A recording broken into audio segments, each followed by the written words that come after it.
السلام علیکم ورحمۃ اللہ وبرکاتہ۔ آج میں اپنی ویڈیو بنانے جا رہا ہوں۔ اسلام ایک دین فطرت ہے، فطرت کے آئین تقاضوں کے مطابق اسلام جو ہے وہ مذہب ہے جو انسان کی رشد و ہدایت کے حوالے سے بہت اہم کردار ادا کرتا ہے کہ انسان میں بھلائی جو ہے وہ پیدا ہو جائے۔ تمام اسلام دین کی جو اس کا پھل ہے، دین پہ پودے پہ اگر جو پھل لگتا ہے تو اس کا مقصد ہی بھلائی ہے۔ روح کی پرواز کے حوالے سے میں ویڈیوز بناتا ہوں، جیسے میں بتاتا ہوں کہ انسان دو ہی چیزوں کا مجموعہ ہے۔ میں فطری تقاضوں کے حوالے سے مذہب کو سمجھانے کی کوشش کروں گا، اسلام کو سمجھانے کی کوشش کروں گا۔ روح کی پرواز کے حوالے سے میں جب ویڈیوز بناتا ہوں تو بتاتا ہوں کہ انسان دو حصوں کا مجموعہ ہے، ایک ہے جسم اور ایک ہے روح۔ جو جسم ہے اس میں آپ دیکھیں اللہ تعالیٰ نے آپ کو حکمت و دانائی دی، آنکھیں دیں تاکہ آپ اچھائی اور برائی میں تمیز کر سکیں، کان دیے تاکہ آپ سن سکیں اور آپ کو پتہ چلے، آپ اندھے بن کے تقلید نہ کریں، گونگے بہرے بن کے کسی کی تقلید نہ کریں۔ اس کے علاوہ اللہ تعالیٰ نے آپ کو دل دیا جب دل میں حجابات نہیں ہوتے اور پاکیزہ ہوتے ہیں تو اللہ تعالیٰ کے جو پیغام ہے اس کا احساس پیدا ہوتا ہے۔ عشق کا پیغام بھی یہیں سے شروع ہوتا ہے۔ میں اپنی سابقہ ویڈیوز میں بھی یہ بتا چکا ہوں۔ تو اب دینی فطرت کے حوالے سے اگر دیکھا جائے تو کوئی بھی انسان فطرت سے پرے کیوں جاتا ہے؟ کوئی بھی انسان اللہ تعالیٰ کے احکامات سے پرے کیوں جاتا ہے یا اعلان بغاوت کیوں کرتا ہے؟ اب دیکھا جائے تو دو کفتے ہر وقت اس کائنات کے نظام کو ویسے تو کلی طور پہ جو ملکیت ہے اللہ تعالیٰ کو حاصل ہے، اور اللہ تعالیٰ نے انسان کو اپنا نائب خلیفہ بنایا اس زمین میں، مگر جب وہ اسی میں مکمل ہوگا وہ اس کے مراحل بعد میں بتاؤں گا۔ دوسری اللہ تعالیٰ نے ایک سب پاور تیار کی، ایک چھوٹی طاقت تیار کی شیطان کی صورت میں، تاکہ کھوٹ محسوس ہو سکے کہ کون کھرا ہے اور کون جھوٹا ہے۔ تو لہٰذا اب دیکھا جائے تو اب اگر ہم قرآن میں سابقہ امتوں کا احوال دیکھتے ہیں تو دو طرح کے لوگ تباہ و برباد ہو گئے۔ ایک وہ لوگ جنہوں نے خواہشات نفس کی پرستش کی، جھوٹ بولتے تھے، وعدہ خلافی کرتے تھے، ناپ تول میں کمی کرتے تھے، فحاشی کا شکار تھے، وہ تمام امتیں اللہ نے تباہ کر دی۔ اور ایسے میں وہ بھی امتیں تباہ ہو گئی جو بت پرستی کرتی تھی، بت پوجتی تھیں، اب دو طرح کے لوگ تباہ ہو گئے، اللہ کی بارگاہ سے دور ہو گئے، رونا درگاہ ہو گئے۔ ایک وہ لوگ جو بت پرستی کرنے والے ہیں،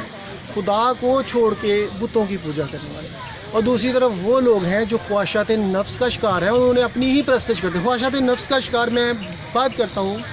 خواہشات نفس کا شکار اپنی پرستش کرتا ہے۔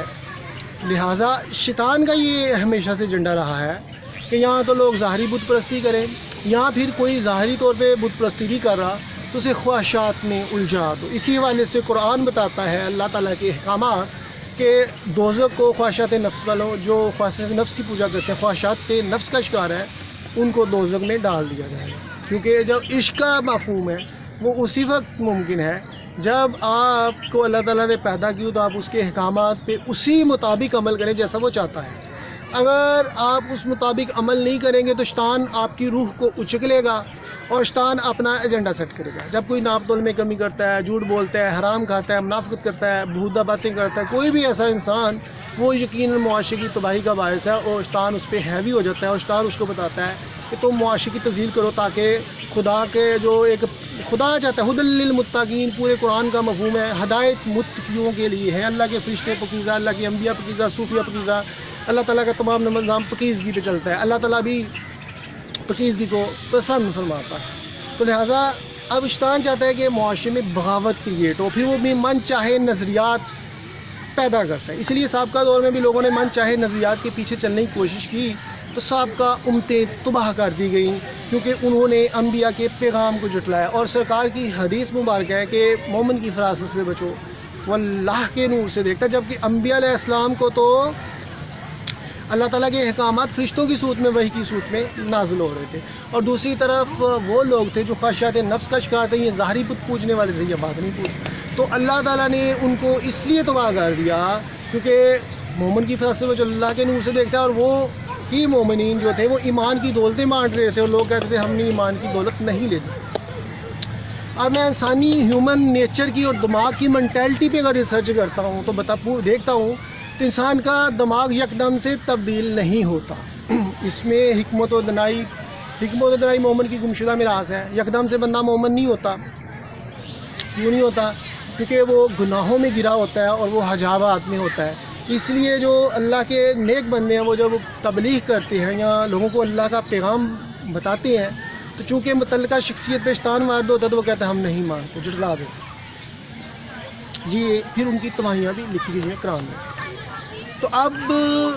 اگر توبہ کے نام پہ گناہوں کے جو پرمٹ بانٹتے ہیں اور انسانیت کی تذلیل کرتے ہیں، معاشرے کو تباہ کرتے ہیں، وہ خود تو ڈوبے ہیں حسنا، ہم تو ڈوبے ہیں حسنا، تمہیں بھی ڈوبیں گے. دوسری طرف آپ دیکھیں کہ آپ کی جو روحانی پروازیں ہیں، آپ میں جو گناہوں میں آلودہ ہونے کی وجہ سے جو آپ کے دل سے حکمت و دنائی نکال دی گئی، کہ آپ کی ایمان کی روشنی ختم ہو رہی ہے اور آپ کے جو عشق ہے وہ مقام ختم ہو رہا ہے. کیونکہ آپ جو ہیں وہ آپ میں وہ اللہ تعالیٰ کہتے ہیں کہ ہم تمہیں آزمائیں گے اولاد کے غم سے، مال کے غم سے، اس طرح مختلف چیزوں سے آپ کو آزمائیں گے اور آزما کے ساری دنیا کی دولت آپ کے معرفت کی صورت میں، آپ کو حکمت و دنائی کی صورت میں عطا فرما دیں گے، صلاحیتوں کی صورت میں عطا فرما دیں گے اگر آپ میری خاطر قربانیاں دو گے اور ظاہری اسباب چھوڑ دو گے. اب جب انسان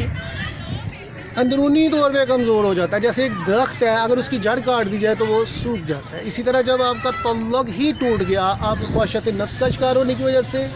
یا پھر ظاہری بتوں کو پوجنے کی وجہ سے، تو پھر آپ کی جڑ کٹ چکی ہوئی ہے اور بارگاہ خدا کی وجہ سے جڑ کٹنے کی وجہ سے آپ کی زندگی میں بہار نہیں آئے اور آپ پھر تباہ و برباد ہو جائیں. اس لیے جس دور میں بھی برگزیدہ شخصیات ہوئی ہیں اس دور میں بڑی جلدی لوگوں پہ عذاب نازل ہوتے تھے اور قیامت سے پہلے قیامت برپا ہو جاتی تھی، کیونکہ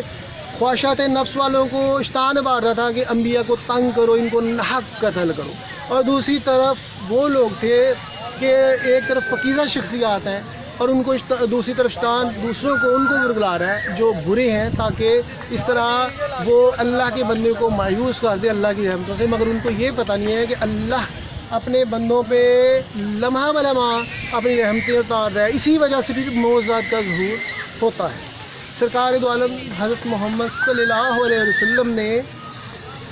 جب اس دنیا میں تشریف لائے تو اللہ تعالیٰ کی رحمتیں بچپن سے ہی نظر آنا شروع ہو گئیں اور پتہ چلنا شروع ہو گیا. اور تاریخ کے اوراق اٹھا کے دیکھتے تو لوگوں نے پہلے سے ہی پیشین گوئی کر دی ہوئی تھی کہ ایک برگزیدہ شخصیات آنے والی ہیں، ایک آخری نبی صلی اللہ علیہ وسلم تشریف لانے والے ہیں. تو اور اللہ تعالیٰ نے مومنین پہ بڑا احسان کیا کہ ان میں اپنے نیک بندے بھیجے، ان کا تزکیہ نفس کرتے ہیں، ان میں حکمت و دنائی کرتے ہیں. یہ قرآن کی مفہوم بتا رہا ہوں آیت کا. تو اللہ سرکار صلی اللہ علیہ وسلم نے بھی خواہشات نفس کے بت پاش کیے اور جو ظاہری بت تھے وہ بھی پاش کیے، تاکہ لوگ حقیقی معنوں میں وہ اللہ تعالیٰ کے پیغام کو محسوس کر سکے جو وہ کہنا چاہتا ہے. اسی والے سے اگر اقبال کی ریسرچ دیکھی جائے، اقبال کا پیغام دیکھا جائے تو وہ یہی فرما رہے ہوتے ہیں کہ ہو اگر عشق تو کفر بھی مسلمانی، نہ ہو تو مسلمان بھی کافر ہو زندیق. تو لہٰذا اب پورا کا پوری بات کا جو اگر مفہوم نکالا جائے تو یہی ہے کہ جو لوگ پاکیزہ ہوں گے، اخلاق حسنہ پہ فائز ہوں گے تو کافر بھی کلمہ پڑھ لیں، کافر بھی کلمہ بولے.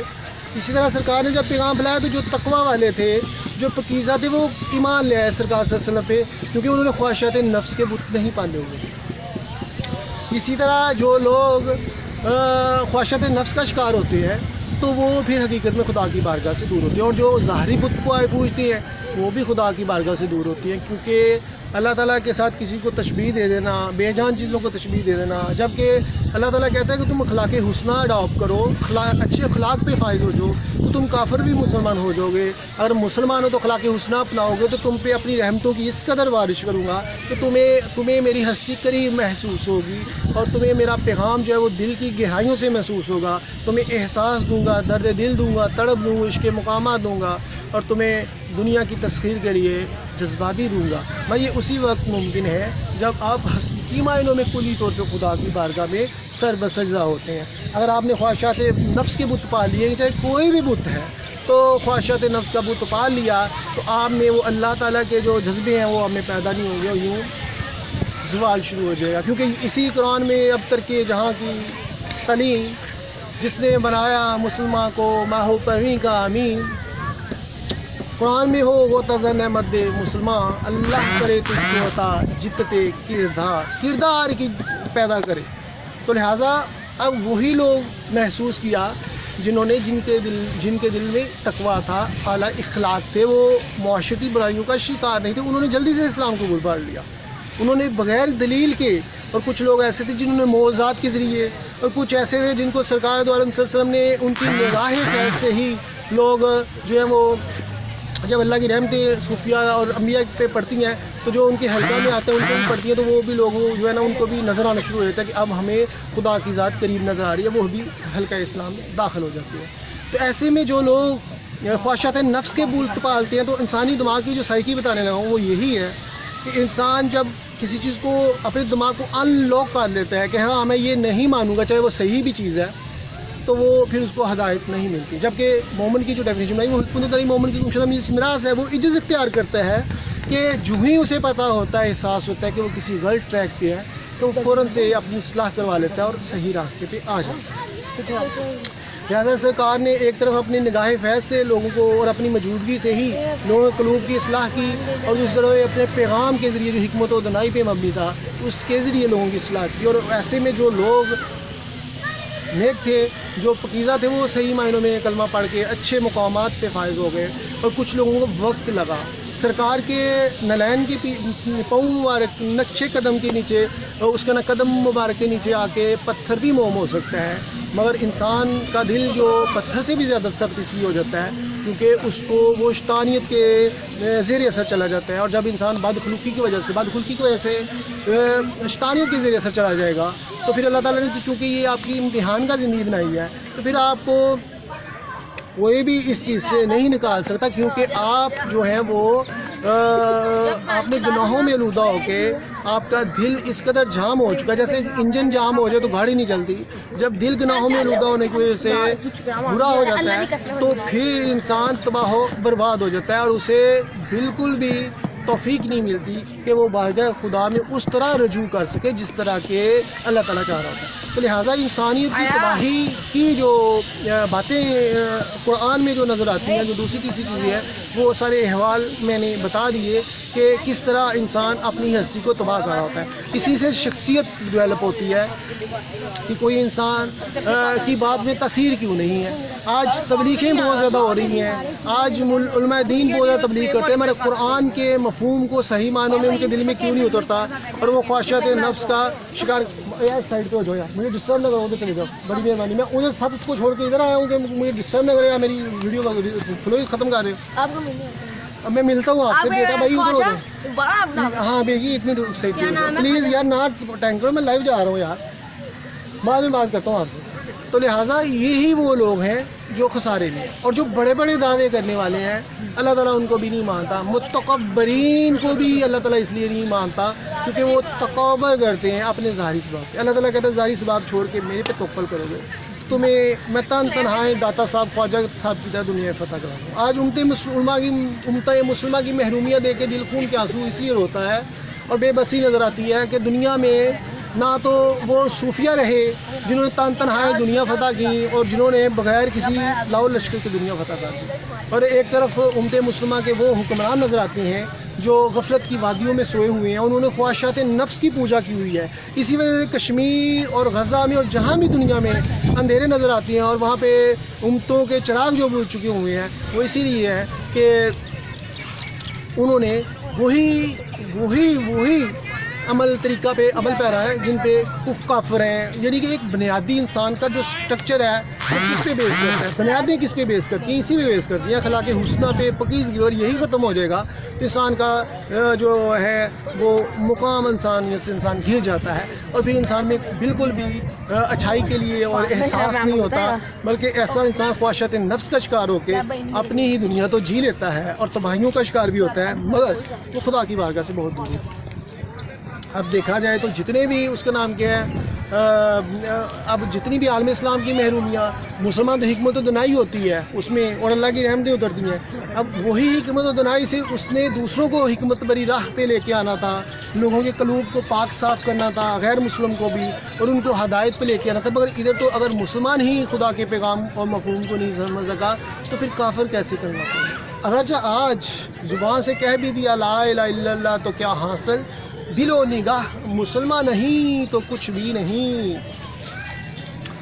آج اتنے زیادہ مسلمانوں کی تعداد نظر آتی ہے، مگر جو مقامات اللہ تعالیٰ جس مقام پہ ایک بندے مومن کو دیکھنا چاہتا ہے وہ نظر نہیں آتا، نہ ہی تو بندہ مومن نظر آتا ہے، نہ ہی اس کے فالوور نظر آتے ہیں، کیونکہ وہ مقامات سے ہم بہت زیادہ دور جا چکے ہیں۔ پھر کیا ہوتا ہے کہ وہی چیز جس کے خواہشات نفس کی بات کی، پھر کبھی کسی سیاسی نظریات کریٹ ہوتے ہیں، جیسے اکبر نے دین الہی ایجاد کر لیا، اس طرح مولویوں کے فرقے واقعہ ہونا شروع ہو جاتے ہیں، اور اسی طرح صوفیہ اعظام نے کبھی بھی دین میں وہ تبدیلی نہیں کی، کیونکہ وہ حکمت و دنائی وہ مومن کی فراست میں جو اللہ کے نور سے دیکھتا ہے، تو انہوں نے کبھی بھی فرقہ واریت نہیں کی۔ اسی طرح جتنے بھی تفرقے اور جتنی بھی لڑائیاں اور بے معنی سے نظریات بھی اگر پیدا ہوں گے تو وہ سیاستدانوں کے پیدا کرتا ہوں گے یا غیر مسلموں کے پیدا کرتا ہوں گے، تو یہ خواہشات نفس کا شکار ہی انسان ہوا کہ اس نے بت تراشنا شروع کر دیے اور اس نے اپنی من چاہی آزادی چاہی۔ اسی طرح کوئی انسان اس کا نام کیا خواہشات نفس کا شکار کو پوچھنا شروع ہوئے، کسی نے خواہشات نفس کا شکار ہو کے اپنی من چاہی دنیا پیدا کرنا چاہیے اور لوگوں کو اپنے نظریے سے ہانکنا شروع کر دیا اور کہا کہ یہ لوگ جو ہیں وہ میرے نظریے کے تحت چلیں اور میں اپنی حاکمیت کو قائم کر لوں۔ اور اسی طرح جیسے لبرل سیکولر سوچنے والے وہ علیحدہ سے نظریہ دیتی ہیں اور ایسا ایک کمیونٹی پیدا کرنے کی کوشش کرتے ہیں جہاں پہ وہ خود کے لیے وہ تنقید جو لوگ ہیں نا وہ نہ کریں کیونکہ ان کی میجورٹی بڑھ جائے گی۔ اسی طرح مختلف چیزیں، مگر ان تمام چیزوں کا مقصد حقیقت میں خدا کے خلاف کھلانے بغاوت کرنا ہے اور انسانیت کی تذلیل ہے اور انسان کا اپنے ہی مراتب سے گر جانا ہے۔ تو اسی لیے پھر ہم کہتے ہیں کہ ہم تو اتنی عبادات کر رہے ہیں، ہم اتنے زیادہ اچھائی پہ کاربند ہو رہے ہیں، مگر آپ نے جس طرح دین کا مفہوم ہے وہی نہیں سمجھا، تو پھر آپ کیوں کر بلند تر مقام پہ ہوتے ہیں۔ اس لیے پہلے آپ کے اندرونی نظام تو آپ کا مضبوط ہو، آپ کی ذات میں اللہ تعالیٰ کی ذات نظر آئے اور اس کے نماز تجلیات کی باش نظر آئے، پھر ہی تیری خودی میں اگر ہو انقلاب پیدا، عجب نہیں کہ یہ چار سو بدل جائے، یہ اقبال فرماتے ہیں۔ تو لہٰذا یہ آج جتنے بھی لوگ ہیں، اب لوگ کیوں کسی کے من چاہے غلط قسم کے نظریات میں پھنستے ہیں اور وہ ایک دوسرے کو تانا دیتے ہیں، جبکہ مسلمان تو کبھی کسی کو تانا نہیں دیتا، مسلمان تو سرکار نے تو کبھی کافر کو بھی کافر نہیں کہا کہ وہ کہیں کافر ہی نہ مار جائے، بلکہ آپ تو ہر ایک کی اصلاح فرمانے والے ہیں تاکہ لوگ شیطان نہ جیت جائے اور لوگ خدا کی ذات سے مایوس نہ ہو۔ مگر ادھر مایوسیاں پھیلائی جا رہی ہیں سیاستدانوں کے حوالے سے، بے معنی سے، مذہبی چیمپئن کے حوالے سے، اب تمام مذاہب کی تنسیخ ہو چکی ہوئی ہے، مگر وہی حلقہ اسلام میں داخل ہوگا جس میں ایمان کی روشنی ہوگی، یا پھر وہ جو اپنے نظام سے اس قدر تنگ آ چکے ہوئے ہیں اور انہیں اپنی زندگی ایک بوجھ لگتی ہے، جب اللہ تعالیٰ عذاب مسلط کرتا ہے تو پھر دیکھتے ہیں کہتے ہیں چلو ایک یہ مذہب دیکھ لیتے ہیں اڈاپٹ کر کے، مگر یہاں بھی جب ان کو فرقہ واری نظر آتی ہے، لڑائیاں نظر آتی ہیں، ان کو بھی میں بھی گھٹن محسوس ہوتی ہو، مگر جب اللہ کا وہ حقیقی معنوں میں جو پیغام ہے وہ اگر وہ محسوس نہیں کریں گے اور جو اخلاق حسنہ جیسے میں نے بتایا اور پاکیزگی کے اگر وہ جام اگر ان کو نہیں ملیں گے تو ہو سکتا ہے کہ وہ اسلام سے بھی بیزار ہو سکتا ہے، وہ اسلام سے بھی بیزار ہو جائے، ہو سکتا ہے وہ اسلام۔ اس لیے آج مسلمانوں کا عروج جو ہے وہ اس لیے نہیں ہے کیونکہ انہوں نے خواہشات نفس کی پوجا کر لی تو اللہ نے ان کو اپنی بارگاہ سے دور کر دیا اور یوں وہ اس سے دور ہو کے من چاہے بے معنی لوگوں کے نظریات میں پھنس کے اپنی ہستیاں مٹا کے بیٹھے ہوئے ہیں۔ اب دیکھیں جتنی بھی جنگیں ہوئی ہیں انبیاء سے کی ہیں یا حضرت امام حسین رضی اللہ تعالیٰ عنہ کا جو کربلا کا واقعہ پیش آتا ہے نظر، اور یہ دوسری چیزیں اب دیکھا جائے تو کفار جو ہے غلبہ حاصل نہیں کر سکے سرکار صلی اللہ علیہ وسلم، یہ لمحہ بلمحہ مدد ہو رہی ہے سرکار صلی اللہ علیہ وسلم پہ، مگر سرکار کی وفات کے بعد مختلف فتنوں نے جنم لیا تاکہ کیونکہ اب خدا کی جو مدتیں تھیں اب تو کسی کی وہ سمجھتے کہ کسی پہ نہیں اتریں گی، مگر سرکار کے جانشین بہت ہی اللہ تعالیٰ سرکار کے جانشین سرکار صلی اللہ علیہ وسلم نے اپنے جانشین کی جو تربیت فرمائی تھی انہوں نے بخوبی ان مشکل ترین حالات پہ بھی قابو پا لیا۔ اور دیکھا جائے تو میں کہتا ہوں جو کربلا کا واقعہ مجھے ایسے لگتا ہے جیسے ساری بلائیں حضرت امام حسین نے سرکار صلی اللہ علیہ وسلم کی لے لی. ایک طرف خدا کی مدد کے ساتھ دکھایا گیا کہ یہ ہے کہ سرکار ہر موقع پہ جو ہے وہ سرکار فاتح ہیں اور کسی کی ضرورت نہیں ہے کہ وہ فتح حاصل کر سکے کیونکہ انبیاء کی یہ شان ہوتی ہے. اور سرکار صلی اللہ علیہ وسلم تو بہترین انداز میں اللہ نے پیدا فرمایا ورفعنا لک ذکرک. تو لہٰذا کربلا میں یہ بتا دیا گیا کہ اگر ایک ذات میں حکمت و دنائی بھی ہے، خدا کی ذات بھی ہے، مگر مشرک منافقوں سے کیسے جنگ کرنی ہے وہ بتا دیا گیا کہ منافقوں سے کیسے جنگ کرنی. اللہ تعالیٰ قربانی کا جذبہ کربلا سے پیدا ہوتا ہے کہ تم اپنی خواہشات نفس کے پیچھے نہ لگو اور تم یہ نہ دیکھو کہ ہر وقت جیت ہو رہی ہے تو آپ اس کا نام کیا ہے شامل ہو گئے، ہار سامنے نظر آئے تو آپ سائڈ پر، یہ نہیں ہے. اور جتنے اس دور میں بھی اتنے برگزیدہ صحابہ رسول بھی موجود ہیں مگر وہ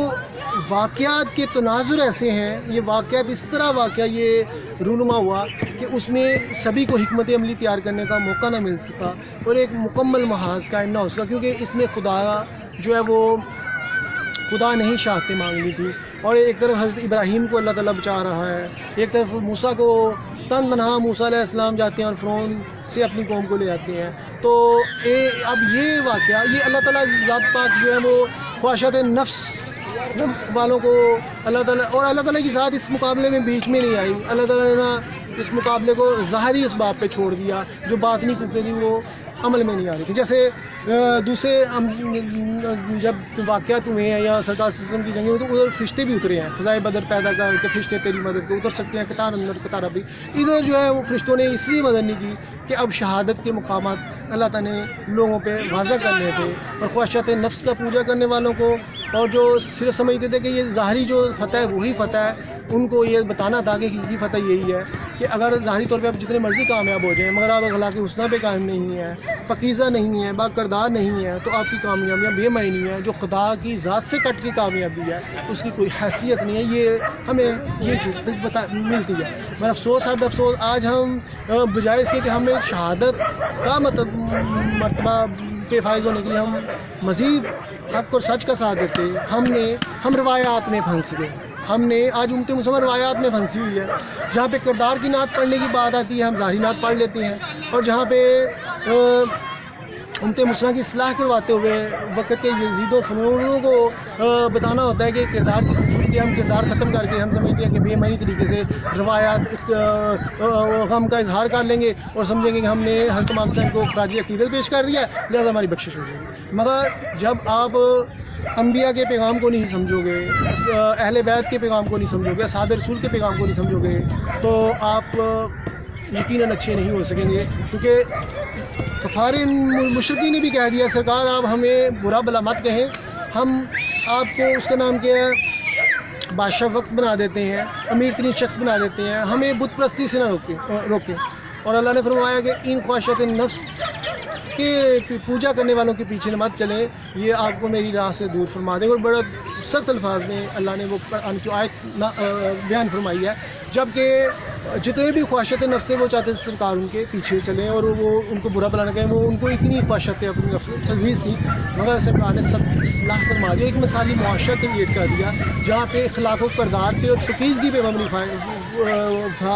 معاشرہ اور حق آ گیا اور باطل بھاگ گیا. کسی کی ضرورت نہیں تھی کہ وہ کوئی خدا کے احکامات کے پرے جا سکے. تو لہٰذا اب واقعہ کربلا میں بھی یزید جو تھا وہ خواہشات نفس کا شکار تھا. ایک طرف خواہش نفس کا شکار شخصیت تھی جو بے معنی اپنا اقدار چاہتی تھی اور دوسری طرف وہ ایک متقی شخصیات تھی اور جنہوں نے خدا کی خاطر ایسے شخص کو اوکے نہ کیا جو شخص بد کردار ہے، برا ہے، جھوٹا ہے، منافق ہے، خدا کے دین کو اپنے اقدار کے لیے استعمال کر رہا ہے اور منافقین کا درجہ اتمم وہ سرکردہ نظر آتا ہے. تو لہٰذا وہ قربانی کا جذبہ دینا سکھایا کربلا کے واقعے سے اللہ تعالیٰ نے کہ آپ نے ہر حال میں خدا کے ہاں آپ خود کو جواب دیں. اسی لیے آپ دیکھا جائے تو پاکستان کا حصول بھی دیکھیں تو کیسے ممکن ہوا کہ ایک طرف لاؤ لشکر والے اور ایک طرف خالی ہاتھ اپنے کردار کی خوبصورتی سے پاکستان بن گیا. میں کہتا ہوں صوفیہ اعظام کو جو مقامات ملے ہیں آپ دیکھیں صوفیہ اعظام نے بھی تنہائی دنیا فتح کی. داتا صاحب نے خواجہ صاحب نے پرتھوی راج چوہان کا خاتمہ کر دیا. تو خواجہ صاحب کون سی طاقت تھی جو نائب رسول سے سرکار سے کے حکم سے ہندوستان تشریف لے آئے اور ان کے پاس لاؤ لشکر بھی ہے سب کچھ ہے مگر وہ اس لیے بے بس ہے کیونکہ وہ اپنے بتوں کی پوجا کرنے والے تھے اور خواہشات نفس کی پوجا کرتے تھے. تو لوگ حلقہ اسلام میں شامل ہیں۔ آج افسوس ہے، بڑے بڑے دعوے نظر آتے ہیں مختلف لوگوں کے، مگر جب میں قرآن اور احادیث کے حوالے سے مرد مومن کے کردار کو انالیسس کرتا ہوں اور طریق اوراق اٹھا کے دیکھتا ہوں تو پتہ چلتا ہے کہ یہ لوگ کس قدر دور نظر آتے ہیں۔ آپ پاکستان میں ان انتخابات ہوئے ہیں اور ایک وہ شخصیت، خود پسندی کا شخصیت جو ہے گالیاں دینے والی، ریاست پہ حملے کرنے والی، وہ فارغ شو، اور وہ جس کو پیر نہیں بولا جاتا ہے، پتہ نہیں وہ جادوگر نہیں، بعض کہتے ہیں جادو کرتی ہے، بڑے کچھ ہے، بہرحال نہ تو وہ اس کی تربیت کر سکی، نہ اس کو سچ بولنا سکھا سکی۔ آج وہ اپنے، اور مسلمان کی جو ڈیفینیشن ہے اس کی زبان وہاں سے دوسرے میں سچ بول رہا تھا، اس نے کبھی ساری زندگی سچ نہیں بولا، اور اس کی ایک بات میں سچائی نظر ہے، ہر بات میں یو ٹرن، منافقت اور پھر ڈیفینڈ کرنا کہ جھوٹ بولنا اچھا ہے۔ اور دوسرے جو حکمران ہیں، اگر ان کا اقبال دیکھتا تو وہ بھی خواہشات نفس کا شکار نظر آتے ہیں، اور پاکستان کی آزمائش بہت ہی سخت ہے، اور اللہ تعالیٰ کرے کہ ان کے دلوں میں بھی تھوڑی سی ایمان کی روشنی بھر جائے اور ان کو احساس ہو کہ اب قوم کے لیے ڈلیور کر دیں، نہیں تو پھر یہ مذاق نہیں ہے پاکستان۔ اس کو صوفیہ کی دعاؤں کے طفیل اور صوفیہ کے نقش قدم کے طفیل جب لوگ حلقہ اسلام میں داخل ہوئے تو پھر پاکستان معذب میں آیا۔ ایک مرد درویش نے پاکستان کا خواب دیکھا، اور دیکھا جائے تو قائد اعظم محمد علی جناح ولی اللہ، جن کو سرکار نے خود پاکستان بنانے کی فائل دی اور کہا کہ تم ہی کامیاب رہو گے پاکستان بنانے میں، مگر افسوس دل خون کے آنسو ہوتا ہے جب فکر افکار و تخیلہ قائد اعظم جو ہے وہ کہتے تھے، اگر کوئی مجھے کہے کہ تم دو شخصیات میں سے کو کیا لوگے، کیا اقبال چاہیے کہ پاکستان چاہیے، تو کہتے تھے میں نے کہوں گا اقبال لے لوں گا، کیونکہ اقبال کی مجھے کئی پاکستان ہم بنا سکتے ہیں۔ مگر افسوس آج نہ تو فکر اقبال کو کوئی ماننے والا نظر آتا ہے اور نہ ہی کوئی علامہ اقبال قائد اعظم کے شہادت کو اور اس کے مطابق کوئی حکمران نظر آتا ہے۔ وہ حکمران جس کی بہن نے ساری زندگی پاکستان کے حصول کے لیے کاوشیں کی، تو جناح نے ان کو ایک کرسی بھی نہ دی اور کہا کہ فاطمہ جناح پیسے دیں گی تو پھر کرسی آئے گی، مگر ادھر یاشیاں چاہیے ہوتی ہیں حکمرانوں کی، یہ بھی دیکھ کے دکھ ہوتا ہے۔ لہٰذا یہ اتنے انمول شخصیات، ایک وہ ادوار نظر آتا ہے حضرت ابوبکر صدیق رضی اللہ تعالیٰ عنہ کا، فرمایا کہ جس طرح ایک مزدور کی مزدوری ہوگی وہی میں اجرت لوں گا حکومت کرنے کی، اور ایک طرف اتنے برگزیدہ متقین لوگ، اور وہ نظام حکومت دیکھیں کہ وہاں پہ جمہور ایک طرز حکومت ہے جس میں لوگوں کی گھنا کرتی ہیں تو اللہ نہیں کرتے، پر یہاں پہ تو جمہور کے ابلیس باز سیاست رہی نہیں میری ضرورت ہے افراد ایک بار فرماتے ہیں وہاں وہ جمہوریت جہاں پہ لوگ جو ہیں وہ بندر بانٹ ہو تو اس کا بھی کوئی فائدہ نہیں، مگر یہاں پہ میں بات کروں بندر بانٹ سے من چاہے نظریہ جو خدا کے نظریات سے پڑے ہو، خدا کے ارشادات سے پڑے ہو، ایسی جمہوریت جیسے مغرب میں بھی جمہوری نظام ہے، مگر وہاں پہ کیسی قتل و غارت کے پروانے جاری کیے جاتے ہیں دوسرے ممالک کے اور اپنا ایجنڈا سیٹ کرتے ہیں، اور وہاں پہ بھی انتہا پسندی نظر آتی ہے، کبھی سیدھی جنگوں کا نعرہ لگایا جاتا ہے اور اس طرح کی چیزیں نظر آتی ہیں۔ تو لہٰذا اب دیکھا جائے تو اب ایک طرف ہندوتوا نظریہ والے بیٹھے ہوئے ہیں، تو کہنے کا مطلب ہے کہ آج اگر پاکستان مستحکم ہوگا تو ہم کئی پورے عالم اسلام کی قیادت کر سکتے ہیں، اور اگر یہاں ہی اقبال اور اقبال کے افکار و تفریح پڑے جائیں گے تو پھر ہائے روٹی اور بے معنی سے رویے اور کولا نظر آئے گا، پیالہ نظر آئے گا بھیک مانگنے کے لیے۔ تو جب انسان کے کردار میں پختگی ہوتی ہے تو اللہ تعالیٰ خود بخود راستے بتاتا ہے، خود آگے بڑھنے کے طریقے دیتا ہے اور دنیا پہ چھانے کا موقع دیتا ہے، مگر آپ کے پاس یہ چیزیں کردار ختم ہو جاتا ہے تو پھر آپ جو مرضی کر لیں، ظاہر اس بات بھی آپ کو بچا نہیں سکیں۔ قائد اعظم بہت بڑے لیڈر تھے، اور قائد اعظم کے بعد اگر مجھے کوئی شخصیت پسند تو وہ سید علی گیلانی تھے، جو ماشاء اللہ واقعی ایک سلجھی ہوئی اور متدبر شخصیت تھے، اور ان کا لہجہ، ان کا انداز، ان کی گفتگو اور کیسی ظاہر باطن ایک، منافقت نہیں ہے، جھوٹ نہیں ہے، یو ٹرن نہیں ہے، تانا مینا نہیں ہے، بلکہ ایک سلجھے انداز سے، ایک سلجھے ہوئے انداز سے وہ کشمیر کی آزادی کا وہ خواب دیکھتے ہیں، اور اس کو کیسے ہیں بھائی ٹھیک ہو آپ، تو سلجھے انداز سے وہ کشمیر کی آزادی کا کو جو ہے نا وہ خواب کو شمیر میں تبدیل کرنا چاہتے ہیں۔ تو لہٰذا آج بھی اگر ہم چاہتے ہیں کہ ہم اچھے ہو جائیں تو ہمیں خواہشات نفس کے بت کی پاش کریں۔ آج صوفیہ اعظام بھی جو خواہشات نفس کا شکار نظر آتے ہیں، اور صوفیہ اعظام کے دل میں ایمان کی حرارتیں ہوتی تو آج ایمان کی حرارتیں اگر دیے جلنے شروع ہوتے تو یقیناً مسلمان پوری دنیا میں فاتح ٹھہرتے ہیں۔ تو عمر فاروق رضی اللہ عنہ کے دور میں تو اس قدر انصاف تھا کہ بھیڑیا اور بھیڑ ایک جگہ پہ پانی پیتی تھی، اور بھیڑیے کو ضرورت نہیں ہوتی تھی کہ وہ بھیڑ کو کھا لے۔ تو جب آپ کی شہادت ہو گئی تو انہوں نے کہا بھیڑیا نے بھیڑ کو کھا لیا، تو اس نے چرواہے نے کہا کہ آج حضرت عمر فاروق اس دنیا میں نہیں رہے۔ یہ مقام تھا کہ جانور بھی لرزتے تھے حضرت عمر کے انصاف سے، یہ سرکار کی تربیت کا سکتا، اور عمر زمین پہ پاؤں مارتے ہیں حضرت عمر فاروق تو بری عورت کا تیل بھی وہ باہر آ جاتا ہے۔ یہ حضرت عمر کا جلال، اور حضرت علی کرم اللہ وجہ آپ کے کو جو ہے وہ قاضی ہیں اور وہ آپ کو اس کا نام کیا ہے حکمت و دنائی والی باتیں بتا رہے ہیں، کیونکہ سارے علوم، کافی سارے علوم جو ہیں وہ آپ علم کا دروازہ، سرکار علم کا شہر ہے تو علی اس کا دروازہ ہے، تو بہت زیادہ علوم تھے اور حکمت و دنائی سے محمد قاسم کو اللہ کے نور سے تھا، تو وہ اللہ کے نور سے دیکھنے والے تھے۔ بہت سارے مواقع پہ آپ نے حضرت عمر فاروق کو اس کا نام کیا ہے بتایا کہ یہ معاملہ جو ہے ایسے نہیں ہے، تاکہ اس کا نام کیا ہے اللہ کے احکامات سے پرے ہم کوئی فیصلہ نہیں کرتے ہیں۔ تو لہٰذا نظام حکومت چلانے کے لیے کردار ضروری ہے، اس کے لیے تو حکمران کے لیے کردار بہت ہی ضروری ہے، اور ایمان کی روشنی اگر صوفیہ میں ہوتی تو ایمان کی روشنی کے چراغ چلتے دنیا میں یہ خواہشات نفس کے بت پاش ہوتے ہیں، ظاہری بت پاش ہوتے ہیں، مگر افسوس ایسا ممکن نہیں ہو سکا، اور یوں ہر جگہ پہ اندھیرا تاریکی نظر آتی ہے اور جہالت نظر آتی ہے۔ اور آج ہم، اور ایک دوسری بات یہ ہے کہ ایک ظاہری علوم ہے جو ہم حاصل کرتے ہیں اب کتابیں پڑھ کے ٹائم لگا کے، مگر کچھ علوم ایسی ہیں جو اللہ تعالیٰ انسان کے دل میں اتار دیتا ہے پکیزگی کی وجہ سے، یک رنگی کی وجہ سے، اور وہ علوم انسان کے دل میں اتر جاتی ہیں، اور ہزاروں سال پہلے کے علوم بھی انسان کے دل میں آ جاتے ہیں، اور جو کائنات میں آنے والے زمانے ہیں وہ بھی عیاں ہو جاتی ہیں، جیسے حضرت غوث اعظم رحمۃ اللہ علیہ فرماتے ہیں کہ جو پوچھنا تم مجھ سے پوچھو میں تمہیں بتاؤں گا ہر طرح کے احوال۔ اسی طرح حضرت علی کرم اللہ جو کبھی یہی بات کرتے نظر آتے ہیں، کیونکہ وہ مومن کی فراست سے بچے، اللہ کے نور سے، وہ اللہ کے نور سے دیکھنے والی شخصیات تھی، اور آج خواہش نفس کا شکار ہو کے خدا کی بارگاہ سے دور ہو کے بڑے بڑے دعوے تو موجود ہیں ہر ایک کے، مگر جو خدا کا پیغام ہے ہم اس سے بدستور دور ہے۔ اللہ تعالیٰ ہمیں توفیق دے کہ ہم جو ہے وہ مجبوری کی بجائے حقیقی معنی میں دل کے ساتھ، دل مسلمان تیرا نہ میرا، تو بھی نمازی میں بھی نمازی، دل کے ساتھ اللہ تعالیٰ کے احکامات کو قبول کریں، تاکہ حقیقی معنی میں وہ ذات ہمیں قریب تر نظر آئے۔ خدا حافظ۔